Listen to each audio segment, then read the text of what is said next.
এনসিপির জন্য আরেকটা দুঃসংবাদ হয়ে গেল।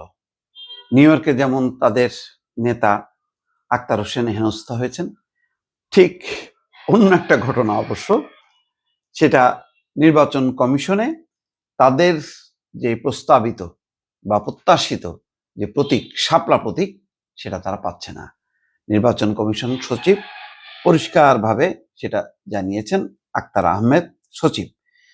জাতীয় নাগরিক পার্টির দলীয় প্রতীক হিসাবে শাপলা পাচ্ছে না, নির্বাচন কমিশনের তালিকা থেকে তাদের বিকল্প প্রতীক নিতে হবে বলে জানিয়েছেন ইসির সিনিয়র সচিব আক্তার আহমেদ। কালকে তাদের একজন নেতা পাটোয়ারি, তিনি আবার বলছিলেন যে প্রতীক নিয়ে ষড়যন্ত্র হচ্ছে এবং কিভাবে আদায় করতে হয় সেটা আমরা জানি, এই ধরনের বললেন। কিন্তু নির্বাচন কমিশন একটা সাংবিধানিক প্রতিষ্ঠান, তারা তাদের আইন মতন চলবে, কারোর হুমকি ধামকি দিয়ে চলবে না। সেটা আমি গতকালকেও বলেছি এক ভিডিওতে। যাই হোক, এখানে আক্তার আহমেদ বলছেন আইন মন্ত্রণালয় থেকে প্রতীকের তালিকা ভেটিং হয়ে এসছে, সেই তালিকায় শাপলা প্রতীক নেই। শাপলা হলো জাতীয় প্রতীক, এই প্রতীক কখনো কাউকে দেওয়া হয় না।